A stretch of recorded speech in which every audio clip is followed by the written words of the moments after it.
This is Oluwabamise Ayanwola, a 22-year-old fashion designer and the last child of 10. On the evening of February 26, 2022, she boarded a BRT bus in Lagos State, Nigeria. The driver refused to pick up any other passengers. The lights were off, and she began sending voice notes to her friend. Just 9 days later, her semi-nude body was found not far from Carter Bridge in Lagos State. This is the story of a predator who wore a uniform and the brave women who survived him. Who was Bamise? Oluwabamise Toyosi Ayanwola was a dreamer. She worked as a fashion designer and stylist at a fashion store in Chevron Estate, Aja, Lagos State, Nigeria. She was the last child of 10 children born to Mr. Joseph and Mrs. Comfort Ayanwola. Her parents were in their 70s. On that Saturday evening, she closed from work and boarded a bus rapid transit bus with number 240257 at about 7 p.m. at the Chevron bus stop. The bus was headed to Oshodi. She was going to visit her elder brother, Oluwabamise Ayanwola, whose wife was heavily pregnant. Bamise wanted to help her sister-in-law before she gave birth, but she never arrived. A dying declaration. Almost immediately, Bamise sensed danger. The bus had no CCTV camera, a fact that the Lagos State government would later admit was because the bus was from an older batch. The driver, Andrew Nice Ominikoron, refused to pick up any other passenger. He began flirting with her. The interior was dark, so Bamise did something extraordinary. She began sending voice notes and a video to her friend Felicia Omolara. Bamise recorded the dark interior. She sent a video to her friend. She typed, "Please pray for me." Then 3 other people entered the bus, 2 males, 1 female. Bamise immediately notified her friend Felicia Omolara via a voice note. Felicia replied telling her to alight at Oworon Soki bus stop before Oshodi, but the messages were never delivered. They were not read. Scared, Felicia called Bamise. The first call went unanswered.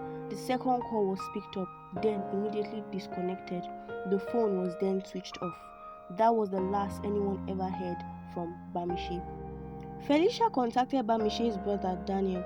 Daniel called their elder brother Pelumi, the one Bamise was going to visit. Pelumi called his wife at home. Bamise was not there. The family contacted her workplace. Nothing. On February 27, 2022, they reported to the Akin Pelu police station, but the police were lackluster, uninterested. So, the brothers went directly to the BRT terminal. There, an employee told them something chilling. Bamise had gone to enjoy herself. When asked how he knew, the employee said he had spoken to the bus driver the day before. He claimed the bus driver would come to see them soon. 4 hours later, the driver never showed. The family were directed to the Chief Security Officer's office. They lodged their complaint. Nothing happened. Days passed, protests began. The Lagos State government was accused of inquiry by human rights lawyer Ebun Adebonruwa. 9 days after she disappeared, precisely on March 7, 2022, the family received a chilling phone call. The police sent them pictures of a semi-nude corpse and asked them to identify her. The gruesome discovery. The family were taken to the morgue. According to Bamise's immediate elder sister Damilola, when they saw the body, they noticed something unspeakable. Her private parts were missing. They suspected that they had been cut out of her while she was still alive. An eyewitness told the family that Bamise was still alive after she was thrown off the BRT bus, but no help had come to her on time. She bled to death from trauma to her head before she could be rushed to the hospital. The Lagos State Commissioner of Police, Abiodun Alabi, however, publicly denied that the body had been mutilated, but the family's words were never withdrawn.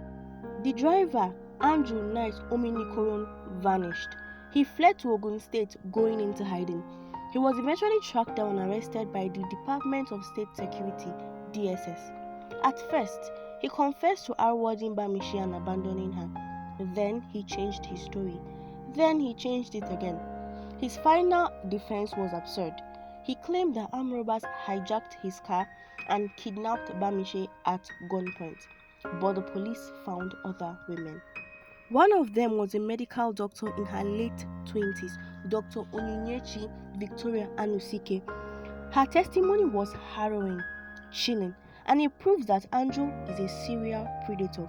In December 2021, Dr. Anusike boarded a BRT bus after visiting a friend. She was going home. He began flirting with her. She politely deflected, stating that her parents were at home waiting for her.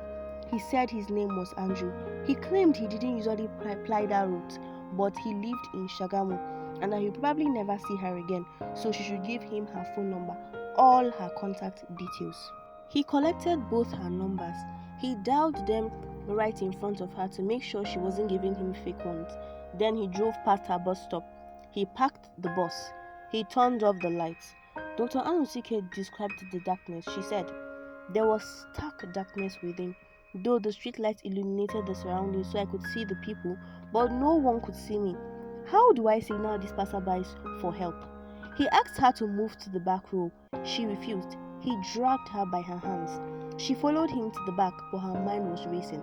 She recalled, "I have had 3 such previous attempts in younger years, and God have helped me escape. I would rather die than let it happen." As he tried to run his hands on her body, she pushed him away, curling into herself and using her elbow as a wedge. He got angry. He said, "If you will say you like me, why are you resisting?" Then her mother called. She put the call on speaker, loudly announcing which bus stop she had just left and that she would be home in 5 minutes. The driver became frustrated. He moved back to his seat, drove in silence, and finally opened the door at her bus stop. Dr. Onyinyechi Victoria escaped, but only because her mom's call came at the right time. Dr. Onyinyechi was not the first. A month earlier, on November 25, 2021, a 29-year-old former sales girl, Nneka Mary Jane Ozezulu, had boarded the same driver's bus. She was coming from work in Aja around 8 p.m., heading to Jankade. The driver locked the door, drove to a secluded spot, and R-worded her. She testified in court. The trial. The case was delayed, postponed, and nearly buried. The police applied to remand Ominikoron for 30 days. The officer in charge of legal, Yetunde Cardoso, filed a 4-count charge: murder, SA, misconduct, and interference with the cops. Outside the court, the Ayanwola's family lawyer, Ayo Adimiluyi, condemned the Lagos state government's refusal to even visit the grieving family. He called for the arrest of the managing director of the Lagos Bus Service Limited, saying the company had corporate criminal liability hanging on its neck. But finally, on May 2, 2025, Justice Sherifat Sonaike delivered her verdict. The verdict. The judge relied on 2 powerful legal doctrines. The doctrine of last seen. Bamise was last seen alive on Ominikoron's bus. The dying declaration. Bamise's voice notes and videos were her testimony from the grave. The sentences. For the mother of Oluwabamise Ayanwola, he was given death by hanging. For the R-wording of Nneka Mary Jane Ozezulu, he was given life imprisonment. For the attempted R-wording of Bamise Ayanwola, he was given 14 years imprisonment. For essay of Dr. Onyinyechi Victoria Anusike, he was given 3 years imprisonment. Justice Sonaike looked at Andrew Nice Ominikoron to his face and said, "For the death of Oluwabamise Toyosi Ayanwola, you will be hanged by the neck until you be dead. May God have mercy on your soul." The aftermath. But the family is not celebrating. The Lagos state government has never formally apologized. The managing director of Lagos Bus Service Limited have not been arrested, and Ominikoron have hinted that others at large help him throw Bamise off the bus. Those others are still there, walking free. One final haunting detail: a medical doctor who treated Bamise after she fell from the bus whispered that she was still alive after she hit the pavement. If help had come sooner, she might have survived. She might have lived. Her name was Oluwabamise Ayanwola. She was a daughter, a sister, a stylist, a young woman who sent a voice note from the dark so that others might be saved. Her killer would die by the rope, but her family still wants a full apology, and for the other men who threw her off the bus to face justice. This is Shadows of the Past, remembering those who spoke from the darkness.